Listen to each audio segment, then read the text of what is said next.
Hi,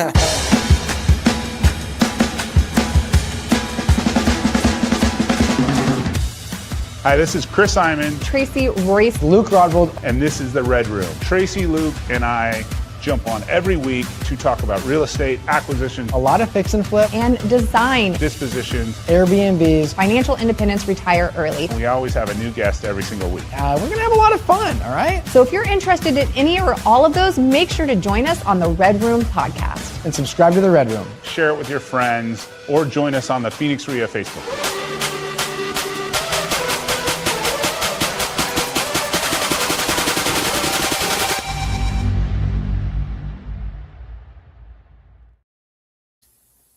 Love that intro. We're here. Yeah. All right. So we are here on the 125th Redroom. We are a quarter of the way through the next 100. Don't know if you noticed our new ticker. So if you want to follow us, you can watch the ticker go across the screen. Nice. The whole show. We are fancy. So yeah, little update. So our 10-year has now hit the highest point since August of last year. We had our CPI come out today, and I wasn't really worried about the real CPI or the main CPI number because that includes gas. It was more the core CPI, which they expected to go up 0.1%. It jumped 0.4. So that's everything without gas or without fuel. So definitely was up. So our 10-year bond is up, and we were sitting against highest mortgage rate since August. So obviously that's not awesome for the 15-year mortgages, the 30-year mortgages. Typically, as you hit those higher 10-year marks, banks know that if it drops, they're going to get refied. So they usually, the margin then spreads too.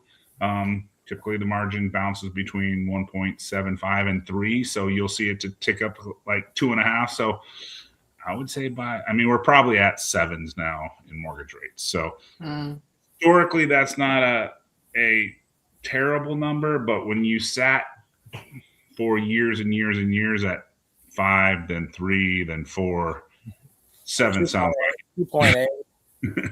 Right. 7 sounds like it's like just the banks are gouging us right now, right? So,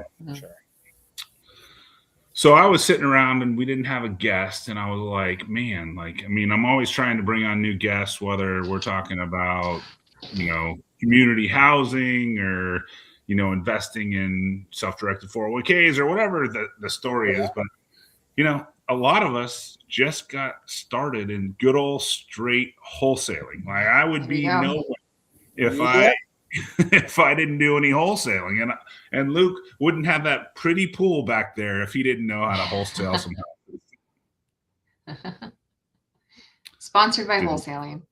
Yeah, sponsored by Wholesaling. Did Luke pause? I think he paused. Right. He is paused, yeah. And he was probably getting ready to say something cool about his pool.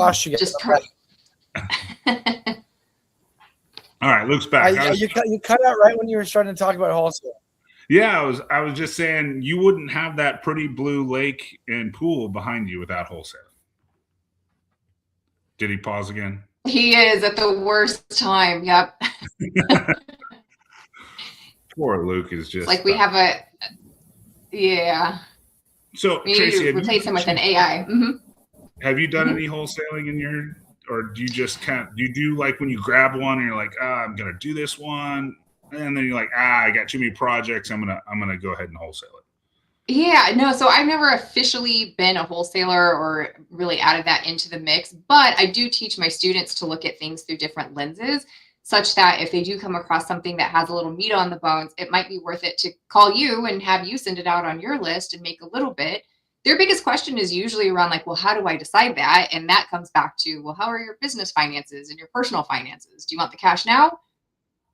Or can you get a 3, 5, 10x return, whatever it is on the, if you flip it, and then is it worth waiting for? So the official answer is no, but I like them to take a look at and see if, it's worth sending it out to someone like you versus them flipping it themselves. And I'm sure that you've had this happen in your journey is like you grab one, right? And you're like, you get all the materials together, you're closing on it, and then someone goes, "Hey Tracy, I know you love this area. What about this one?" And Yep. then you're trying to balance your cash flow because fix and flipping, just like all the money just doesn't come pouring in from It fixing and flipping. doesn't. I have to So wait for this stuff for months. Yep. yeah, so like then there's that opportunity, like this is a good opportunity, right? And then I'm sure, have you done this with your students at all? Like, hey, this is a great opportunity. Hey, XYZ student, would you like to grab this one? Have you ever done that?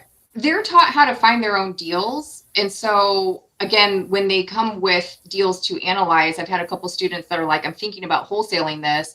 They bring it in the class, we underwrite it, and then we go as deep as looking at, well, what's best for you right now? Do you want to flip this? Is it worth it? Think about the time that you'll be going to market, the scope, and the return on, several different things, your time, your money, your effort, and the opportunity cost. So they look at it through different lenses. But I do teach them to find their deals multiple and several different ways. Yeah. Are you back, Luke? Yeah. No, Luke's still. I think Luke spent all the money on his pool and not so much on internet connection because it's like. But Chris, I mean, people know you as a wholesaler. What was your official start to get into that? I think you've been in this industry for so long and you've had such a storied career, but what was your genesis of even starting wholesaling? Yeah, so actually I went to the auctions, and I love, like, it's interesting as people get into this industry, and I have my own students that get like frustrated, and like one of my stories is like, hey, I started going to the foreclosure auction after getting laid off from a job, and I went to my first foreclosure auction in July 30th, right? I didn't buy my first foreclosure until December 21st. So, so there wasn't YouTube University, there weren't gurus, there was nothing. It was just, all right, okay, I saw this property go today. I saw them bid on it. This is what it sold for. This is what I think it was worth. I drove the property. So that was kind of my entry. So I bought one on December 21st. I bought two more in January. I fixed and flipped them both, and I sold them in March, and I got like 60 grand on my 3 fix and flips. And then I literally quit my job. Like I'd gotten laid off from one job, and I'd gotten into another job, and I'm just like, I'm just going to start being the fix and flipper. And then what are you doing now? You're a computer guy, right? No, I'm a real estate guy. What do you mean you're a real estate guy? Yeah, I just made $60,000 in What March. am I doing with a job, right? And then they're like, can I get you a deal? Or can you get me a deal? I'm like, yeah, I bid at the auction every day. I'll go buy a house, and then I'd literally be, you remember those Nextel phones with the flip phone and like, you could beat your partners, and had one of those. Absolutely. And I thought it was cool. And I would literally buy a house at the auction. And I had like a list of 5 to 10 people, and I'm like, I just got one. 123 Main Street. I bought it for $105,000. You can have it for $107,000. I'll set up the hard money for you. You owe me $2,000 cash. I wasn't going to pay tax. It's like $2,000 cash.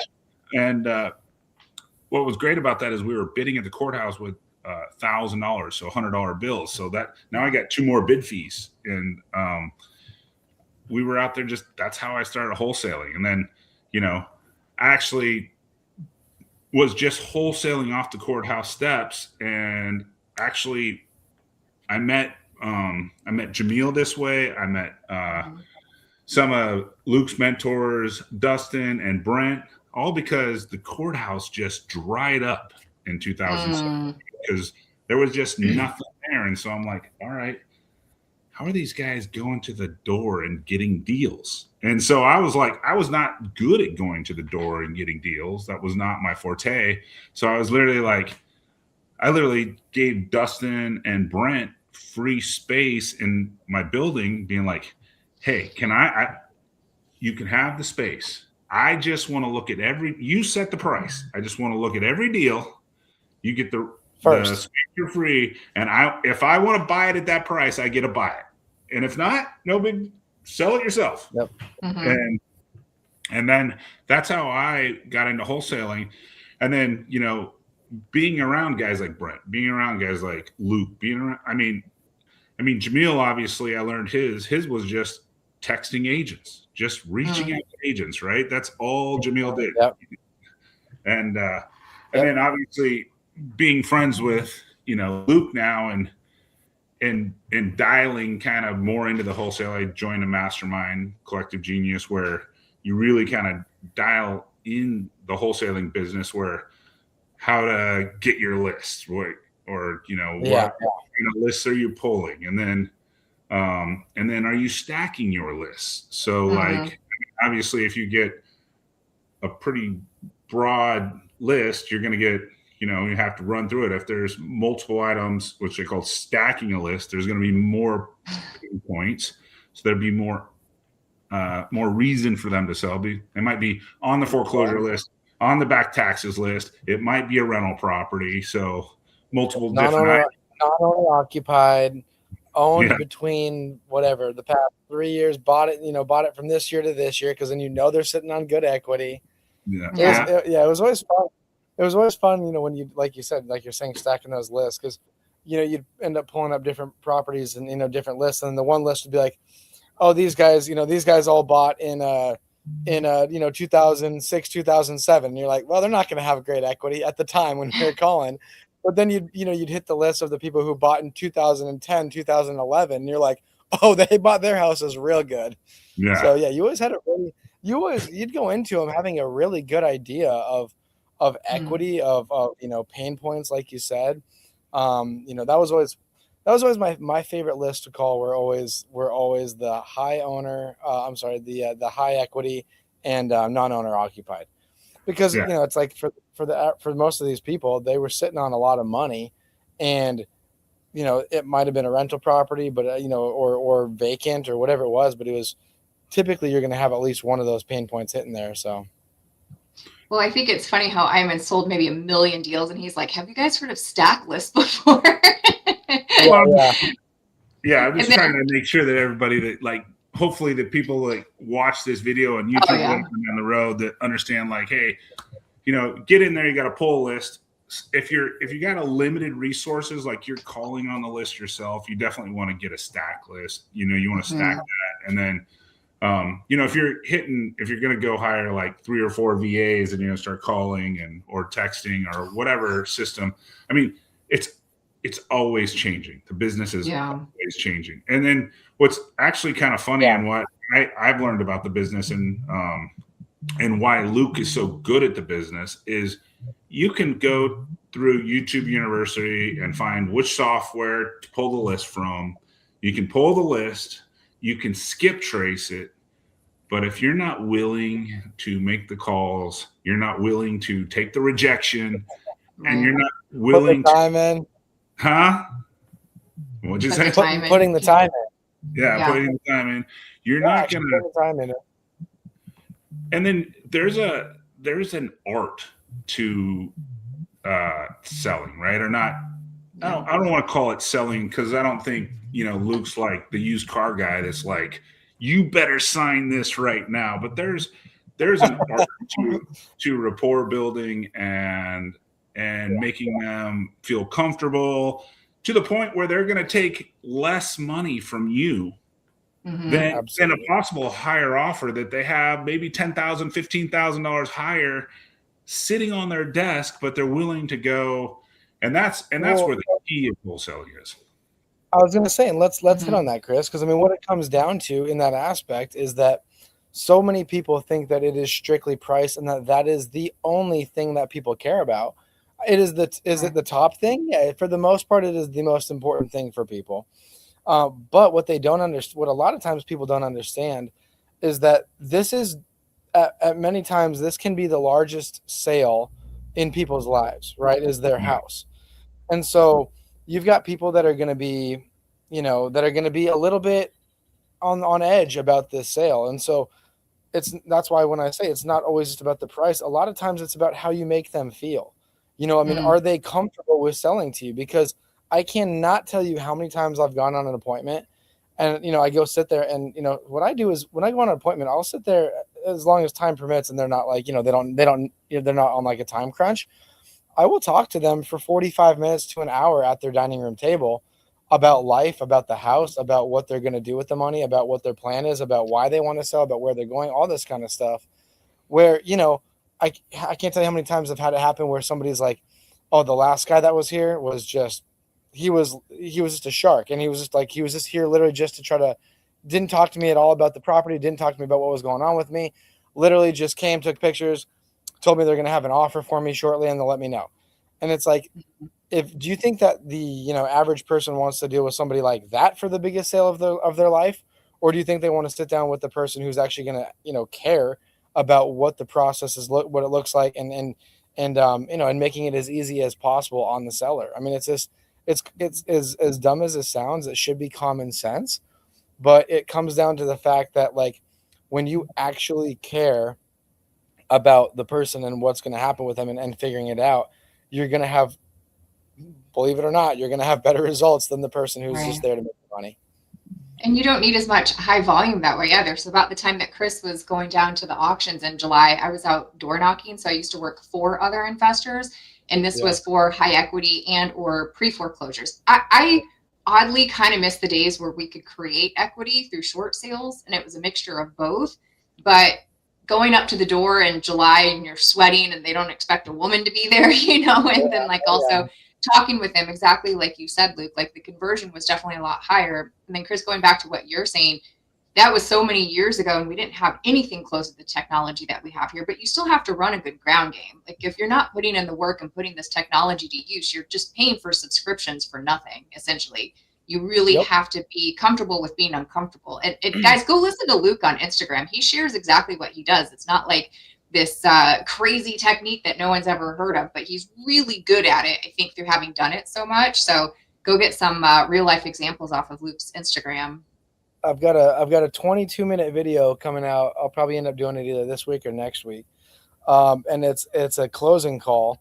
So I'm going tomorrow to sign the contract up, but it literally came in from a lead five months ago. And the other thing I was going to hit on, follow up. Like, believe it or not, follow-up's kind of important. Sounds crazy. But like, because once again, how many times you end up having conversations with people and they have you and they have, other people that they're speaking with, but that if you actually are the one that's going to stay in front of them, then, your chances of getting that deal just go they go up so much more. Because, the one I'm getting, I'm literally signing it up tomorrow. I'm driving to Prescott. We're signing it in person. He's an older gentleman. He doesn't want to do it over the internet. Doesn't want to do it via email. He just wants to go in person. So I'm going to his house. We're signing it up. I'm stoked. I cannot wait for this property. I've known of this property for a very long time. And just because it's in Prescott, of course, it's in my area. But again, I went to the house. I spent 2.5 hours with this guy. He wanted to show me some of his rental properties, like not even interested in selling them. But again, I took the time, went to his rental properties with him just to kind of, because he wanted to. And so we went over, drove through some of them. And then, we've been talking every single week for the past, maybe every 2 weeks for the past probably 6 months now. And he's finally ready to rock and roll now. And so we went, we went back and forth on price, over the past six months, again, going over everything. Just the, his wife, I talked to his wife yesterday. You're going to hear the call when I drop the call. It's a 22-minute call though. So I'm probably going to have to put it on like 200 or 2x for speed because otherwise it'll just take forever. But his wife hops on and she's like, "Oh, tell me that you're not going to paint over the wood beams." Oh, funny. Somebody told us they were going to paint over the wood beams, and I told them that I'm not going to sell it to them if they're going to do that. And I was like, "No, I'm not going to. I would never do that." So it's just funny, but it's just like, again, it's getting to that personal level with them, staying on the follow-up. Oh, that's what brought me to the follow-up. They had spoken with 3 other bigger companies who were all interested in buying this property. And I don't know if they just fell off. I don't know if they stopped following up from before when I had actually reached out to them. But she said they don't hear from him anymore. And so I'm like, great. That's fantastic for me. So I'm coming in at a good time. So. So if someone's getting, oh, sorry. Good, Tracy. If someone's getting started today, I mean, they'll be able to see you guys and all the volume that you do. Both of you have individually said it took you about 6 months, like Luke, to get that deal. Chris, you said your first deal took about 6 months. It's typically about what I tell my students, 4 to 6 months. Is that expectation realistic for today? And then what sort of effort do you feel like people need to put in to get to that first deal? And then what's a reasonable expectation for their first closing? Do you guys have an average for that? Well, I want to throw this in and throw it at Luke with a question, because I get students, and some students are like, all right, Chris, I'm ready to go hire the VA. And I'm just like, and I honestly say, no, I don't think you need to hire the VA. Why don't you get your data, put it together, and go make 2 weeks worth of calls yourself? Just so you like your VA is handing you a lead, and you're call number 1 talking to a seller. Like, I mean, you should at least try to create your own leads first. And I mean, you can try to change my mind if you want, Luke, but I think you need to. I think Brent says he wants you to talk to 500 people before you hire anybody. I think that's his number I've seen on some of his social media. But. Yeah, no, I mean, I think I'm a huge proponent of that too, because, I mean, kind of the conversation we had even with Brian North a couple weeks ago now is that, I started with just me calling by myself. That was really it, just in my house playing Madden, for 6 hours a day, and I would hit a lot of times, 100 contacts a day, which if you're not into wholesaling a cold call, you don't know, and you're not familiar with what that means. That's not 100 calls. That's 100 yeses or nos from the actual owner of the property. And so when you do 100 of those a day, you get good pretty quickly. You know what I mean? Just look at the numbers. Dude, that's beast mode. Yeah. So, I mean, I was doing that 5 to 6 days a week, and I did it for 4 years. And so, I started by just doing that. And then after, we kind of went off and it was me and Jake and everything, then you start building a team underneath you. Do you have any idea how much more difficult it would be to lead a team when you haven't had that experience yourself? I'm not saying that you have to put in that kind of time, but it was a much shorter learning curve to be able to, bring people in and say, this is how you do it. And I know this is how you do it because I can prove it, versus somebody like Chris is saying, if you just come in and you say, I've never done this before, but I'm going to hire you and say, you go start making the calls. When they have those tough questions come up of not knowing what to say, you don't know the answers because you haven't been through the trenches. So you're going to sit there and be like, I don't know, like maybe say that, maybe that'll work. Where it's like, no, I can tell you what you need to say. Like, stop saying that we're flippers. You can't say the word flipper. I'm not a flipper. You have to say I'm a home buyer. Because if you say I'm a flipper, you're going to turn them off, because that means that they think automatically that you're going to try to, gouge and get their house for a steal. I mean, there's so many different things that you just take along the way. And again, that only comes with time. It only comes with experience. And so, yeah, 100% what Chris said. Like, if you're getting into this industry, whatever aspect of it you want to do, if it's PPL, if it's cold call, if it's door knocking, whatever it is, get out there and do it yourself at first. I mean, and Chris, I know you said 2 weeks. I'd even say much longer than that. Personally, I would say give it 3 to 6 months of really dialing in. And the thing is that if you're doing that, you don't have to quit your job. You can still have your 9 to 5 job, and you can call in, after hours or whatever it is.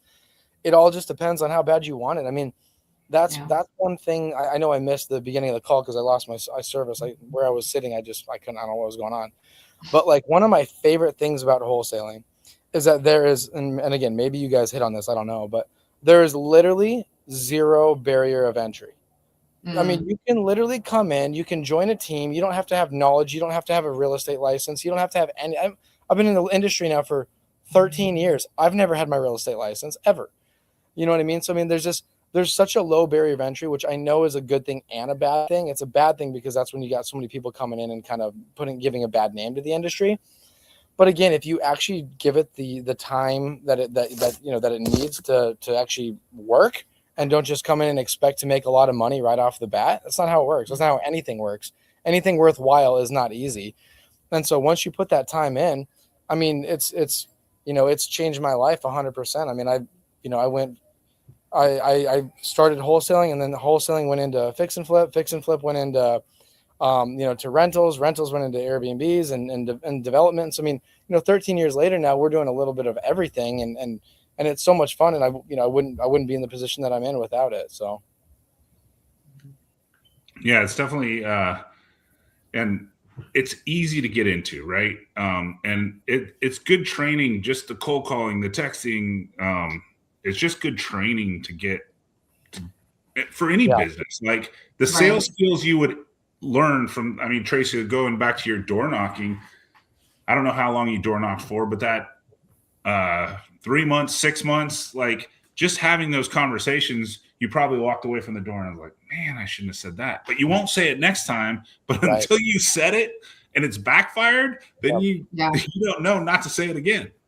100%. It just makes you so, like, watching Luke's conversations, it makes you so much more comfortable with butting up against where most people would feel uncomfortable, and doing it in such a way that it's like, hey, we're best buds. We've known each other for this phone call, and we're having this sort of deep conversation, because you're not only broaching, tell me about the house, what's going on with your finances, what's going on with your relationships, what's going on with your family, things that you might not even talk to people that are close in your life, you're getting into within, an hour of knowing this person, and doing it in such a way where they actually want to discuss that with you, and getting over your own discomfort. So that alone has, I think, any entrepreneur, to your point, Chris, should do something like that to be able to have that perseverance, have that sort of skill set, because that alone, if I could point to like one of the things that will help you in this industry, it's that. It's not salesmanship. It's essentially getting comfortable with being a little uncomfortable, talking to people directly, communicating in such a way that it's a